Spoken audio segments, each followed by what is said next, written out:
Isang magandang araw po sa inyong lahat. Tayo po ay pupunta sa ating pong Children Ministry kung saan tayo po ay magbibigay ng blessing sa mga bata.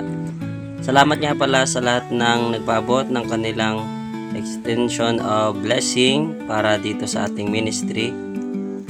Dahil doon tayo tuloy-tuloy na pumupunta dito sa mga bata at para sila ay may turuan.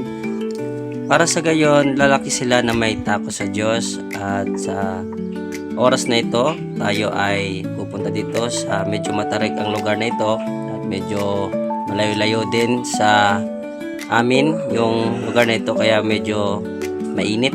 Kaya dapat maaga ka pang pumunta dito. Kaya dito, makita natin nakaready na yung mga upuan saka yung pagkain na inihanda natin sa mga bata.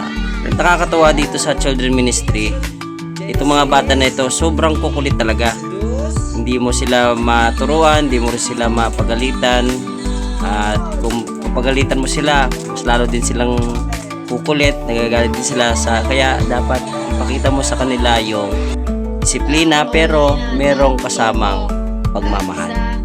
Kaya ito, makikita nyo sa videos, lahat sila ay makikita mo na nakapikit. Merong ilan lang na kasi iba bago pa dyan.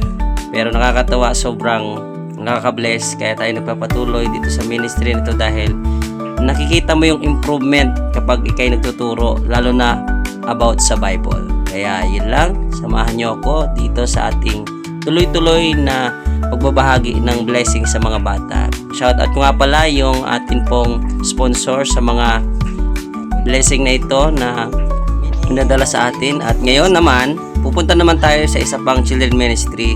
Siguro mula doon sa pinunta natin kanina, mga 20 minutes papunta dito naman sa isang children ministry. So, nakakatawa naman dito sa children ministry dito, itong mga bata na ito ay sobrang matyaga yung kanilang mga nanay dahil hindi ako nahirapan sa kanila magturo.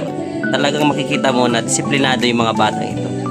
Mas mabilis yung improvement nila sa pag-aaral ng Bible, lalo na sa sasaulo ng mga verse. Marami silang mga verse na nasa sa ulo. Kaya yun lang, sa susunod ulit na children ministry ay patuloy tayong magtuturo sa mga bata. Kaya yun lang, God bless po.